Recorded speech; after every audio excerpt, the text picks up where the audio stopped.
안녕하세요. 사연 왔어요. 톡톡입니다. 구독과 좋아요, 알림 설정 꼭 부탁드립니다. 그럼 오늘의 이야기 시작해 보겠습니다. 16살 때 일입니다. 밖에는 억수같이 비가 오고 있었고, 며칠째 내린 비 때문에 주변은 온통 축축하고 까맸습니다. 비구름이 어찌나 가득 끼어 있는지 구름에 가려서 달빛, 별빛조차 없는 그런 어둠이었습니다. 이런 빛 하나 없는 밤이 오기만을 기다린 것이 벌써 몇 년째였는지 아무도 모르게 이곳을 탈출해야 했거든요. 평소에 수년에 걸쳐서 조금씩 손봐왔던 개구멍을 찾아서 천천히 걸음을 옮겼습니다. 중간중간 천둥번개가 치며 주변이 번쩍번쩍할 때마다 누군가가 나를 향해 후레쉬 불빛을 비추는 것 같아서 심장이 두근두근 했습니다.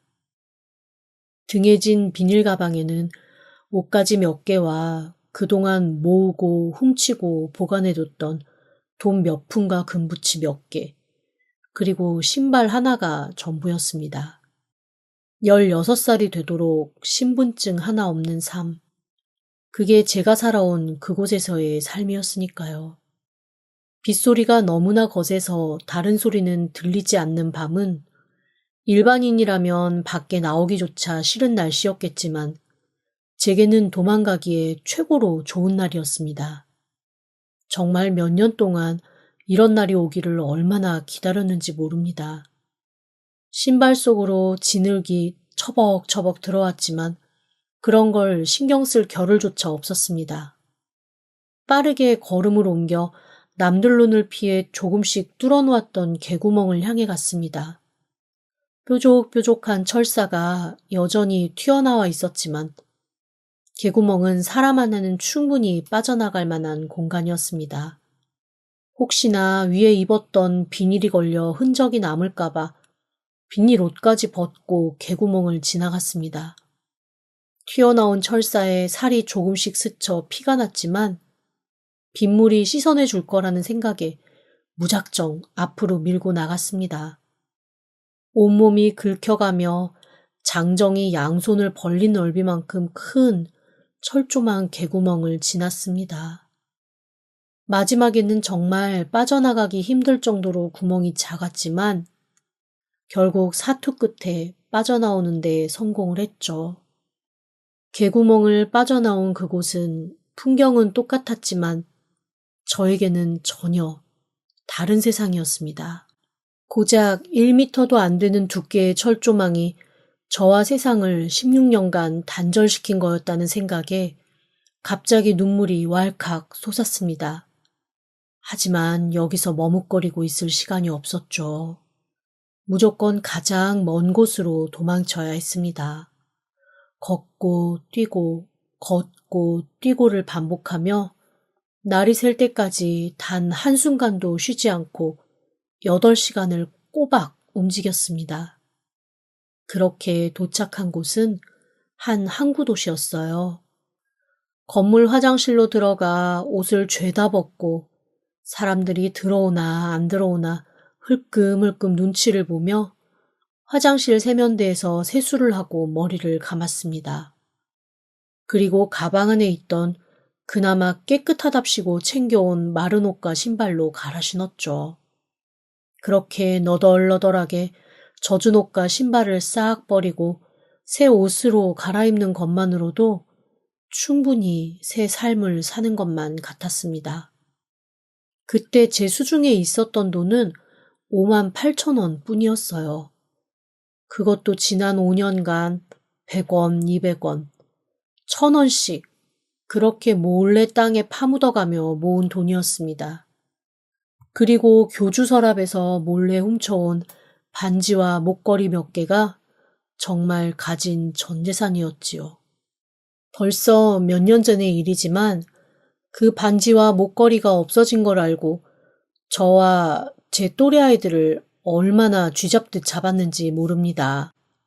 훔친 범인이 끝까지 나타나지 않아 모두가 벌벌 떠는 그 와중에도 저는 친구들에게 많이 미안했습니다. 언젠가 도망가기 위해 내가 그걸 훔쳐서 숨겨놨다는 말을 하지도 못하고 저 때문에 고초 겪는 친구들한테 너무 미안했거든요. 하지만 그 어떤 것보다도 저는 그곳을 떠나오는 게 너무나 중요했습니다. 제가 태어나서 자란 곳, 그곳은 사이비 종교 집단이었습니다. 사이비 종교 집단의 중견 간부 정도 역할을 했던 저희 부모님은 그곳에서 연애를 하고 결혼을 하고 저를 낳았죠. 저는 자라면서 모든 사람들이 다 그렇게 집단으로 사는 줄 알았어요. 그런데 제가 초등학교 5학년 정도 되었을 때 저희 집단이 한번 발칵 뒤집힌 적이 있었습니다. 몰래 탈출한 사람 하나가 세상에 저희의 존재를 알리는 바람에 기자서부터 시작해서 경찰까지 우르르 저희 종교 집단을 쳐들어온 적이 한 번 있었거든요. 처음에는 어른들 말대로 외부에 있는 적이 우리를 멸망시키러 온 줄 알았습니다. 다 악마들인 줄 알았어요. 그런데 그 당시에 저희를 한 방에 모아놓고 이것저것 물어보던 사람 하나가 이런 말을 하더라고요. 인간은 자유로워야 하는데 자유를 억압하는 이런 게 종교일 수는 없어. 너희도 이제 어느 정도 생각을 할 수 있잖니? 한번 잘 고민해봐. 그런데 자유라는 단어 자체가 처음 듣는 말이었습니다. 나름 공부도 잘했고 똑똑하다는 얘기를 들었는데도 자유라는 단어는 모르겠더라고요. 그래서 그게 뭐냐고 물어봤습니다. 자유가 뭔데요? 그랬더니 그 사람이 몹시 안쓰럽다는 듯이 저한테 이렇게 얘기를 하더라고요. 무언가 하고 싶을 때 내 마음대로 할 수 있는 거? 대신 그만큼 책임을 져야 하기도 하는 거. 사람이 사는 이유? 글쎄, 어떻게 표현해야 될까? 그런데 그 얘기를 듣는 순간 참 많은 생각이 머릿속을 휘감았습니다. 그때까지만 해도 정식적인 교육도 받지 않고 교주가 썼던 책만 읽었던 상황이라서 한 번도 그런 식의 생각을 해본 적이 없었거든요. 다른 아이들은 모두 교육받은 대로 그 사람이 무슨 얘기를 할 때마다 귀를 꼭 손으로 막고 혼자 시끄러운 소리를 내면서 고개를 휘저었지만 저만은 눈을 똑바로 뜨고 그 사람을 빤히 바라봤습니다. 제 그런 모습을 보고 그 사람은 이 아이만큼은 뭔가 다를 수도 있겠다라는 생각을 했나 봐요. 저를 벌주는 척하면서 옆방으로 따로 데리고 가서 정말 많은 얘기를 해주더라고요. 그러면서 컴퓨터를 꺼내서 저에게 세상에 정말 많은 것들을 보여줬습니다. 그때까지만 해도 컴퓨터와 텔레비전에서 교주가 설교하는 영상과 찬양하는 것밖에는 보지 못했는데 그 사람을 통해 세상이 이렇게나 넓다는 걸 처음 알게 된 거죠. 그날부터였습니다. 바깥 세상에 대한 열망이 커진 것이요. 처음에는 제가 알고 있고 제가 살고 있는 그 세상이 옳고 그 사람이 알려준 세상은 잘못된 것이 아닐까라는 의심도 했습니다. 그런데 조금씩 바깥 세상에 대해 더 많이 알게 되면서부터 혹시 내가 살고 있는 이곳이 잘못된 게 아닐까라는 의심이 들기 시작하더라고요. 교주가 어떻게 한 건지 아니면 뭔가 다른 힘이 작용을 한 건지 당시 도망 나간 사람의 고발은 어떻게 하다 보니 흐지부지 되었습니다. 그리고 제가 속한 그 공동체는 더욱더 폐쇄적으로 변해갔지요. 하지만 곳곳에 바깥 세상에 들어왔던 흔적이 남아있는 건 지울 수 없었습니다. 언니 오빠들 중에서는 바깥 세상에 대한 얘기를 어디선가 물고 와서 전해주는 사람도 있었고 그만큼 체벌과 교육은 더 강해져 갔습니다. 그럴수록 저는 이 모든 것에 대한 의심을 강하게 품기 시작했지요. 한번 그런 의심이 들기 시작하니까 바깥 세상을 볼 수 있고 알 수 있는 방법은 정말 많이 있었습니다. 그동안 보라는 영상만 봐서 인터넷이라는 거를 접속할 생각도 안 했었는데 인터넷에 한번 접속을 하고 나니 정말 새로운 세계가 펼쳐지더라고요. 혼자 몰래 보느라고 정말 애도 많이 썼고 들키지 않기 위해 더 열심히 교주에게 충성하는 척도 했습니다. 부모님은 제가 교주의 참한 딸이 되어가는 걸 무엇보다 행복해 하셨어요. 그러면서 얼른 교주와 한 몸이 되어 더 큰 세상을 여는 세상의 어머니가 되어야 한다고 했습니다. 아직 성인도 되지 않은 저를 교주에게 시집 보내려는 거였죠.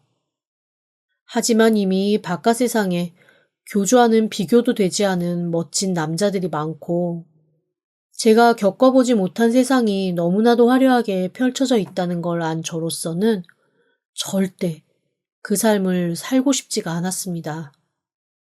이 핑계 저 핑계를 대며 피해 다니니까 그제서야 엄마 아빠도 교주도 제가 뭔가 이상한 생각을 하고 있다는 걸 눈치챈 모양이더라고요. 어느 날부터인가 저를 아무것도 없는 방에 가두려고 했고 일주일에 한 번 교주와의 면담 시간에만 그 방에서 빼내오는 겁니다. 그때부터였습니다. 무슨 일이 있어도 빠르게 이곳을 탈출해야겠다라는 생각을 하게 된 게요. 그래서 그때부터 아주 마음 먹고 더더욱 교주에게 충성하는 척하면서 자금을 모으기 시작했습니다. 하지만 어린 제가 벌 수 있는 돈이라는 건 한계가 있었죠. 몰래 헌금통에서 100원, 200원씩 빼내는 것, 정말 큰맘 먹고 1,000원짜리 한 장 빼내는 것, 그리고 그렇게 모은 돈을 아주 낡은 과자통에다가 넣어서 땅에 파묻는 것. 그게 제가 할 수 있는 전부였습니다. 그리고 저의 초등학교 시절 이곳을 탈출했다는 사람이 성공한 그 날씨를 기다리고 또 기다렸습니다. 억수같이 며칠째 비가 와 땅이 물러지고 빗소리와 천둥번개 소리가 너무 커서 밖에서 나는 그 어떤 소리도 제대로 들리지 않는 그런 날 말이지요. 야속하게도 그런 날이 쉽게 오지는 않더라고요. 게다가 16살 되던 그해 억수같이 쏟아지는 며칠간의 비 끝에 앞이 안 보이는 칠흑 같은 어둠의 날이 저에게 펼쳐진 겁니다. 모두에게 어둠의 날이었지만 저에게는 그게 광명의 날이었죠. 그렇게 천신만고 끝에 저는 탈출에 성공했습니다. 하지만 탈출 직후 제가 할 수 있는 건 아무것도 없었어요. 출생 신고조차 되어 있지 않아 저는 세상에 없는 존재였으니까요. 아르바이트를 하려고 해도 신분이 확실하지 않으니 아르바이트조차 제대로 할 수가 없었습니다. 그렇게 노숙자가 되고 말았죠. 며칠을 공원에서 먹고 자며 구걸을 하고 있는데 어떤 노부부가 제게 다가오더라고요. 그러더니 이렇게 말을 거는 겁니다. 며칠째 우리가 봤는데 아무래도 보통 노숙자는 아닌 것 같고 아직 어려 보이는데 대체 무슨 사정이오? 차마 사이비 종교단체에서 탈출해서 도망 나왔다는 말은 못하겠더라고요. 혹시나 이 사람들이 저를 다시 종교단체에 넘겨버릴까봐 겁도 났습니다. 그래서 잔뜩 긴장한 채로 가만히 노려보기만 했습니다. 그러자 할아버지가 저를 위아래로 천천히 훑어보다가 이렇게 말씀하시더라고요. 뭐 사정이야 차차 나중에 말하고 배가 많이 고파 보이는데 밥이나 먹으러 가지. 밥 정도는 같이 먹을 수 있지? 그런데 밥이라는 말을 듣는 순간 3일 내내 굶었던 배에서 꼬르르 소리가 저도 모르게 새어나왔습니다. 할머니가 안쓰럽다는 듯 고개를 설레설레 흔드시면서 그러시더라고요. 아이고, 얼마나 배가 고팠으면 밥소리만 들어도 그렇게 꼬르륵 소리가 나누. 어서 와, 밥 먹자. 돈 달라고 안 할 테니까 와서 숟가락만 담궈. 저는 그날부터 그 할머니 할아버지 집에서 숙식을 하게 되었습니다. 할머니 말투가 조금 이상하시다라는 생각을 했는데 그게 우리나라 사람이 아닌 일본 분이시라서 그렇더라고요. 할아버지는 한국 사람이고 할머니는 일본 사람인 국제 커플이셨던 겁니다. 저한테 자초지종 묻지 않을 테니 그냥 두 분이 운영하는 일본 카레집에서 일해보지 않겠냐는 말씀을 하시더라고요. 저야 밥 먹을 수 있고 잠잘 수 있으면 어디든 상관이 없었으니까 그러겠다고 했습니다. 그렇게 저는 그 두 분의 직원으로 삶을 시작했습니다. 일본 카레집에서 일하는 것은 즐거웠습니다. 그리고 옛날 경찰 같았던 그 사람이 말했던 자유라는 말이 뭔지 알게 되겠더라고요. 저는 살면서 처음으로 오이가 먹기 싫으면 안 먹어도 되고 가끔 피곤하면 늦게까지 누워 일어나지 않아도 된다는 것을 알게 되었습니다. 물론 그렇게 늦게 일어나면 밀린 일을 책임지고 어떻게든 해내야 한다는 것도 깨달았죠. 하지 않을 자유도 잘 해야 하는 책임도 함께 존재한다는 것을 깨닫고 그게 정말 귀하고 아름다운 것임을 알게 된 건 일한 지 몇 년이 지났을 때였습니다. 그리고 그 무렵 할머니 할아버지가 저한테 그러시더라고요. 우리가 늙어서 얼마나 더 옆에 있어줄 수 있을지는 모르겠어. 조금이라도 우리가 기운이 있을 때 이런 얘기를 하는 게 맞겠다 싶어서 혹시 괜찮으면 우리 딸이 되지 않겠어? 저는 그 말을 듣고 처음에는 무슨 말인지 몰라 당황한 얼굴로 쳐다봤습니다. 그랬더니 할머니 할아버지가 빙긋 웃으시며 저한테 그러시더라고요. 갈 곳도 없고 부모도 없는 것 같은데 그래도 고아보다는 누군가의 딸로 지내는 게 낫지 않겠냐는 얘기야. 왜? 너무 늙어서 싫어? 아니요, 그게 아니라 제가 누군 줄 알고. 아이고, 3년을 조석으로 보고 하루 삼시세끼 같이 밥 먹고 그랬으면 아는 거지. 그 성격이며 성질이며 우리가 모르겠어? 당연히 알 수 있지. 그 정도면 나쁜 사람 아니라는 거 충분히 알았고, 우리는 그냥 딸이 하나 있었으면 해서 그래. 그렇게 말씀해 주시는 할머니 할아버지를 붙들고 저는 한참을 아기처럼 울었습니다. 그러면서 그 종교단체에 갇혀있을 엄마 아빠가 떠오르더라고요. 아마 제가 없어졌기 때문에 저희 엄마 아빠 거기서의 모든 지위도 다 잃고 엄청 고초를 겪으셨을 게 뻔하거든요.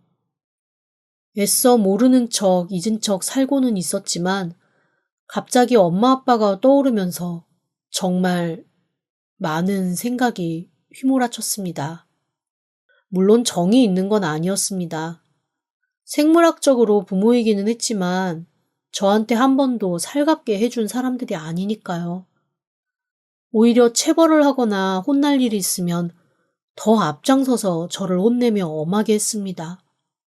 다 교주의 말에 미쳐서 그렇게 한 거겠지요. 당시에도 지금도 이해는 되지 않지만 그래도 제게 새 부모가 생긴다고 하니 생각이 안 나지는 않더라고요. 주민번호조차 없는 제가 그분들의 딸로 입양이 되는 건 너무나 어려운 일이었습니다. 저희 존재를 입증해야 하는 정말 수많은 과정이 있었어요. 그래도 어떻게 많은 분들이 십시일반 도와주셔서 저는 그분들의 딸이 될 수 있었습니다. 너무 슬펐던 건 제가 그분들의 딸이 되고 얼마 지나지 않아 할아버지가 돌아가셨다는 거예요. 마치 평생 원했던 일을 다 해결했다는 듯이 주무시면서 그렇게 훌훌 세상을 떠나고 마셨습니다. 할머니는 몹시 슬퍼하셨지만 그래도 가기 전에 자식 하나 마련해 놓고 가서 아마 안심하고 가셨을 거라며 오히려 저를 위로해 주시더라고요. 저는 새아빠가 생긴 지 얼마 되지 않아 그 아빠를 또 잃었다는 생각에 억장이 무너졌습니다. 그렇게 장례를 치르고 얼마 뒤 할머니, 아니 저희 엄마가 저한테 조용히 이렇게 말씀을 하시더라고요. 혹시 일본 가서 살 생각 없어? 네? 일본이요? 갑자기요? 나 네 아빠 때문에 한국을 왔던 건데 네 아빠가 없는 한국 나한테는 너무 외롭네. 너랑 같이 가서 내 고향에서 나의 마지막을 보내고 싶은데 엄마 따라갈래? 순간 머릿속이 좀 복잡해졌습니다. 한 번도 외국에 나가서 살 거라는 생각을 안 해봤었는데 갑자기 외국 나가서 살자고 하시니까요. 한편으로는 이런 생각도 들었습니다. 그래, 외국까지 나가서 살면 내 마음에 있는 이 불안함은 없을 수도 있어. 언제 그 종교단체 사람들이 나를 찾을지도 모른다는 불안감. 그건 없겠지. 사실 살면서 늘 불안했거든요. 언제 어디서 그 단체 사람들이 나타나 저를 차에 태워 다시 그곳으로 데리고 들어갈지 모른다는 생각에 누군가와 함께가 아니면 집 근처 쇼핑몰도 가지 않았을 정도였습니다. 하지만 외국으로 가버리면 그런 불안은 없이 살 수 있을 것 같았습니다.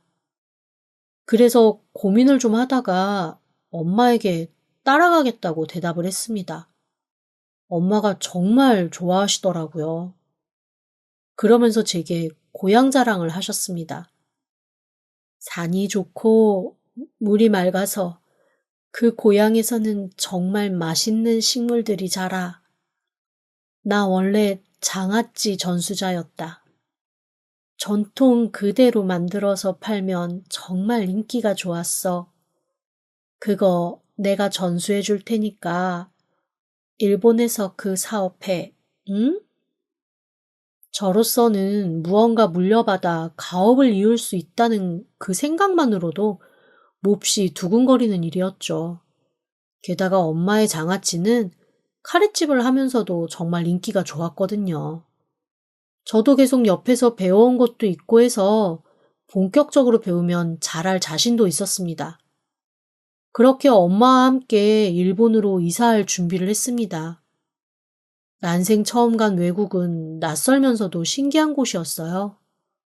그런 한편 이런 생각도 들었죠.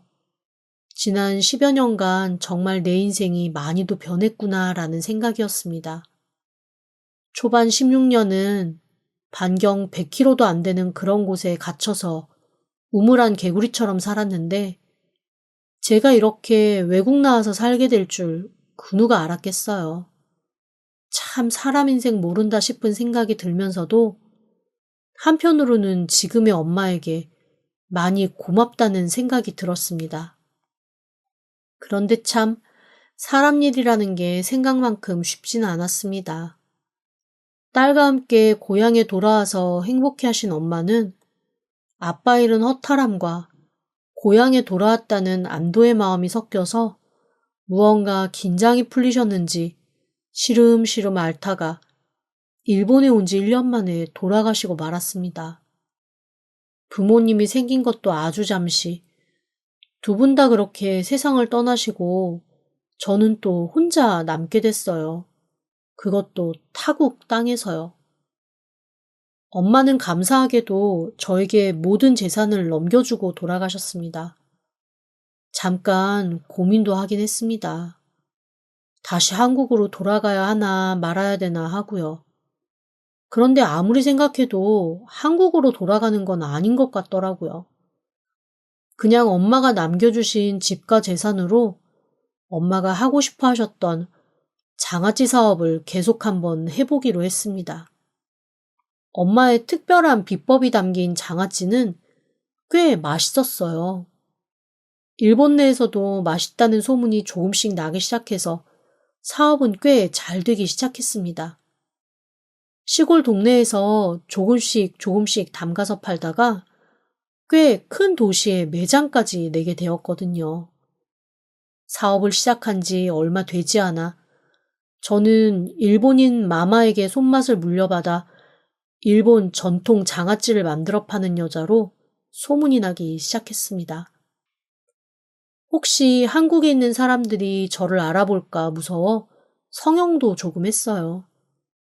눈하고 코를 고치니까 옛날 모습도 사라지고 이름도 완전 다르게 만들었습니다. 이제 옛사람들이 봐도 저를 알아보지는 못할 거라는 생각이 드니까 사업도 조금 공격적으로 하게 되더라고요. 그렇게 엄마가 물려주신 사업을 10년 동안 쉬지 않고 발전시켜 나가면서 키워나갔습니다. 중간중간 엄마가 너무 보고 싶기도 하고 그립기도 했지만 이 모든 게 다 하늘에서 보고 계실 거라는 생각을 하며 그런 생각이 들 때마다 더 열심히 장아찌를 담그고 사업을 하기 시작했죠.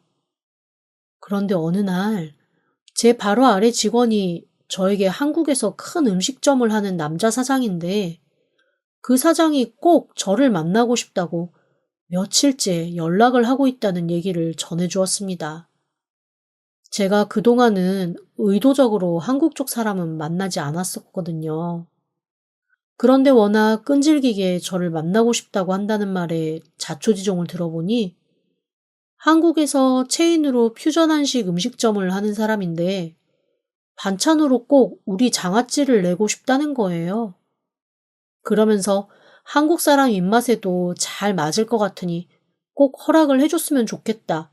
얘기를 몇 번씩 했다고 하더라고요.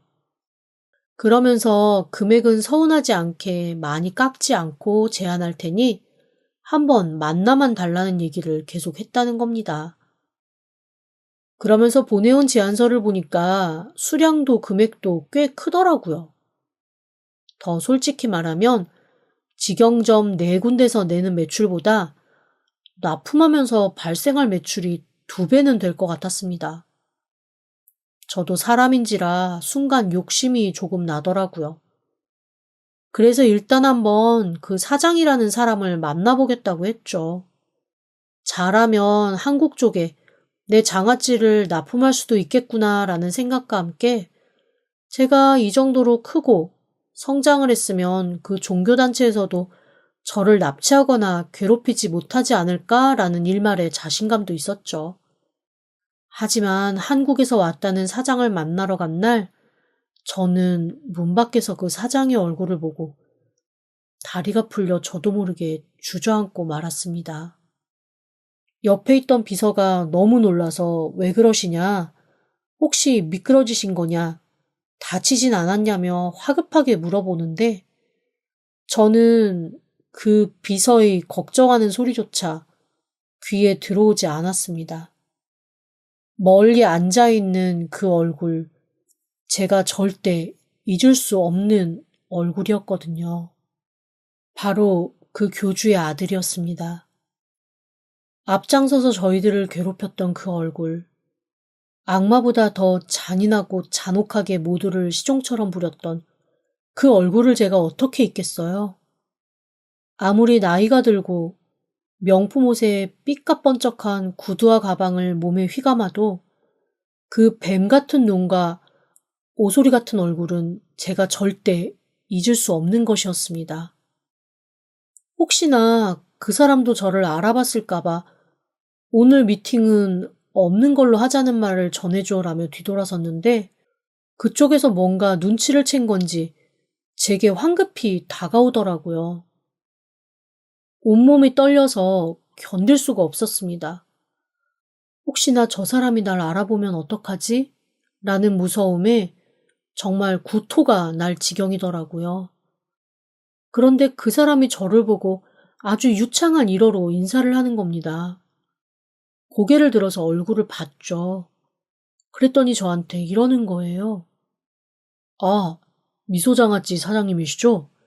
쓰러지신 거 보고 제가 바로 달려왔습니다. 뭔가 건강이 안 좋으신가요? 오늘 미팅을 좀 미룰까요? 제가 한국에 가는 비행기표를 조금 바꾸겠습니다. 아닙니다. 바닥이 조금 미끄러웠나 봐요. 괜찮습니다. 아, 네. 그런데 혹시 우리가 어디서 본 적이 있나요? 순간 온몸이 다시 얼어붙는 것 같더라고요. 그래서 제가 최대한 자연스럽게 빙긋 웃으면서 그랬습니다. 아니요, 처음 뵙는데요. 제가 흔한 얼굴이라 그런가요? 아, 아니에요. 제가 워낙 많은 사람들을 만나고 다녀서 그런 것일 수도 있습니다. 사실 제가 사람 얼굴 잘 기억 못합니다. 아, 정말 친한 사람들한테만 얘기하는 건데 제가 약간 안면인식 장애가 있거든요. 그래서 사람 얼굴을 진짜 기억을 못해요. 아, 그러세요? 그 말을 듣는데 문득 옛날 일이 떠오르더라고요. 저는 이 사람이 상대방을 무시해서 그렇게 대한다고 생각을 했었는데 그 말을 듣고 보니까 얼굴이 기억 안 나서 더 아나무인으로 짜증을 부렸던 행동일 수도 있겠다는 것들이 하나하나 떠오르는 겁니다. 그 사람이 가장 많이 했던 말이 이거였거든요. 너, 내가 못 알아본다고 지금 무시하는 거지? 가만 안 둬?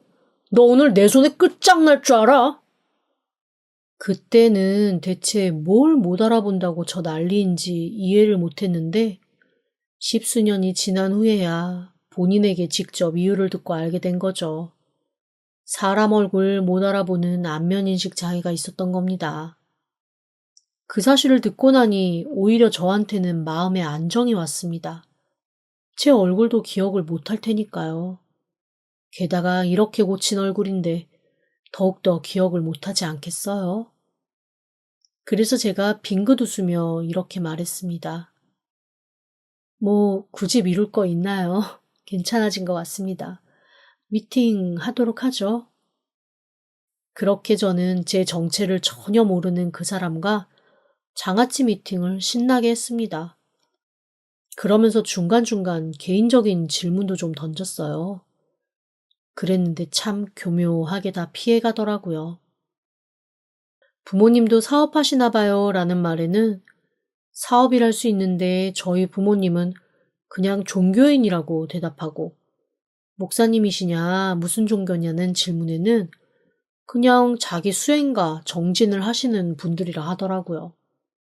그냥 자기 정진, 수행 이런 거 꾸준히 하시는 분들인데 워낙 인덕이 높으시다 보니까 호응해 주시는 분들도 좀 있고 따르시는 분들도 생기더라고요. 아, 뭐 중요한 일은 아니고요. 네, 일단은 그렇습니다. 뭐 저희 부모님이 중요한가요? 제가 중요하죠. 아, 그러면 자수성가 하신 거예요? 사업하려면 돈도 많이 들 텐데. 주변에 좋은 분들이 많아서요. 저도 뭐 열심히 살았고요. 그렇게 얼버무리는 걸 보니까 이 사업 자체를 종교단체에서 하는 것 같다라는 확신이 들었습니다. 그런 곳에 제 장아찌를 납품할 수는 없죠. 그래서 천천히 얘기를 하다가 제가 이렇게 말했습니다. 제안은 감사했지만 아무래도 납품은 좀 힘들 것 같습니다. 저희는 나름 일본 내에 있는 재료로 일본식으로 만드는 건데 그게 한국으로 운반됐을 경우 맛이나 품질 면에서 어떻게 보장을 하기도 좀 어려울 것 같고 그렇다고 한국에서 한국에 있는 재료로 담그면 그거는 저희가 추구하는 장아찌는 아니라서요. 아무래도 저희가 납품해드리긴 좀 어려울 것 같습니다. 제가 알기로는 한국에 훨씬 맛있는 장아찌류가 많거든요. 국내에서 찾아보시는 게 좋을 것 같습니다. 먼 길 오셨는데 죄송해요. 그런데 생각보다 너무나 순순하게 그러면 할 수 없죠 라고 포기하더라고요. 그동안 끈질기게 만나달라고 했던 것과는 너무도 다른 태도였습니다. 그런데 그 뒤에 글쎄 이렇게 말하는 겁니다. 사실 장아찌에 대해선 크게 기대 안 했어요. 그런데 다른 기대가 생겼습니다. 혹시 남자친구 없으시면 저랑 좀 만나보실 생각 없어요? 네? 그게 무슨 말씀이세요? 사실 첫눈에 반했습니다. 저 이상한 사람 아니고 돈 없는 사람도 아니에요. 저랑 한번 만나보실 생각 없나요? 한국에서 일본 멀다고 생각하시면 제가 일본으로 올게요. 뭐 사업이야 다른 사람 시키면 되고 그냥 일본으로 와서 제가 사업 도와드리면서 그렇게 옆에 있어도 됩니다. 그냥 만나만 주셨으면 좋겠어요. 그 말을 듣는 순간 갑자기 정신이 아득해졌습니다. 그리고 너무너무 소름이 돋았어요. 한동안 애써 잊었던 그의 예전 행동들이 하나하나 다 떠오르기 시작했습니다. 자기 말 안 듣는다고 캄캄한 창고에 가둬놓고 며칠씩 물도 안 줬던 거. 가져오라는 거 제때 안 가져왔다고 냅다 손에 집히는 대로 던져서 얼굴에 상처가 났던 친구.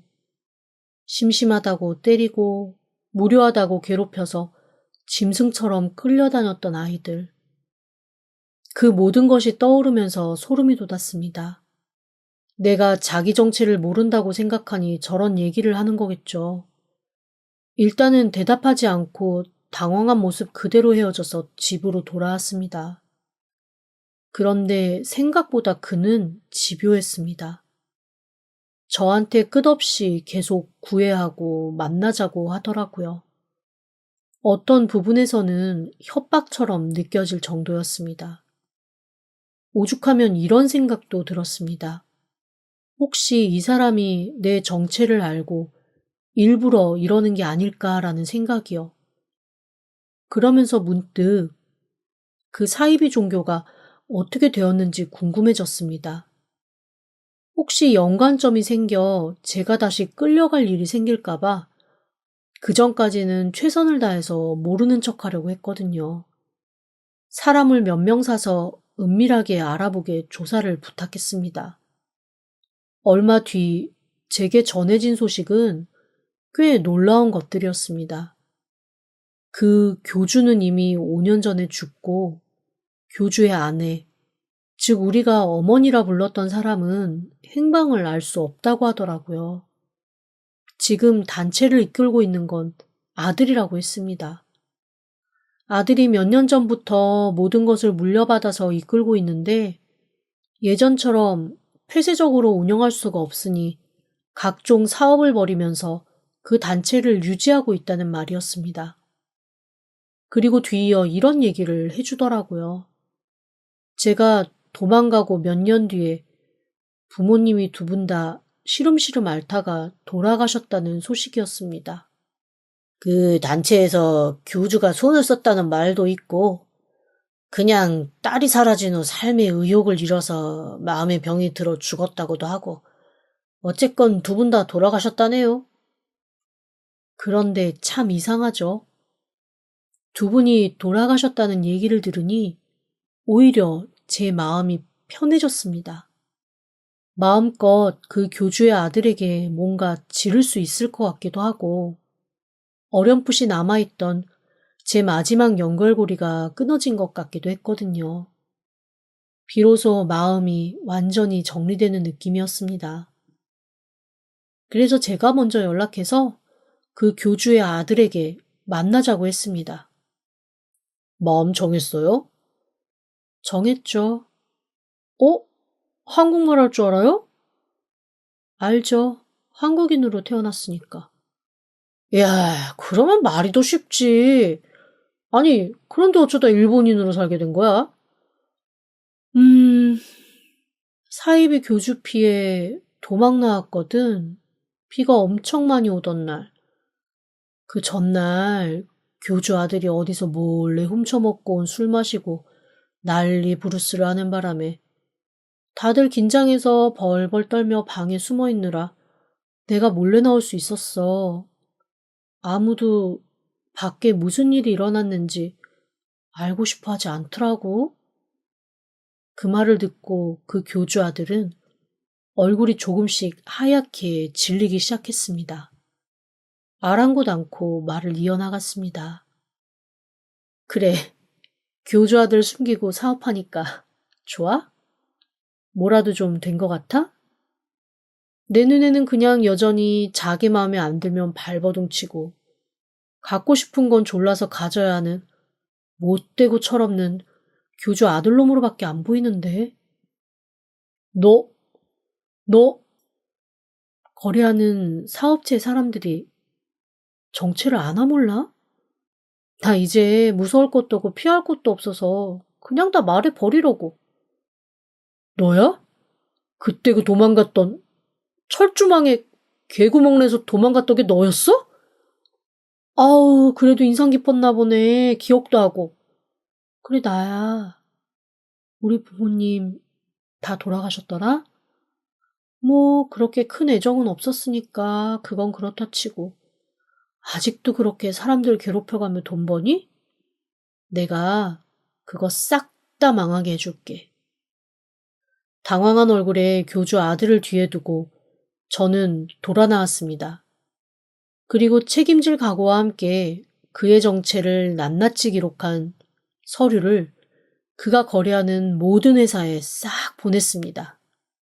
그 교주 아들이 자기가 꽤나 훌륭한 사업가라는 사실을 저한테 증명하기 위해 이런 곳 저런 곳이랑 거래하고 있다는 증명을 꽤 많이 저한테 제공했거든요.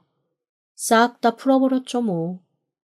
그 이후 교주 아들은 황급히 한국으로 돌아갔고 들리는 소문에 의하면 그의 정체를 안 사람들에 의해 사업이 차례대로 무너졌다고 하더라고요. 사람을 움직이려면 돈이 있어야 하는데 돈이 없으니 사람을 움직일 힘이 있나요?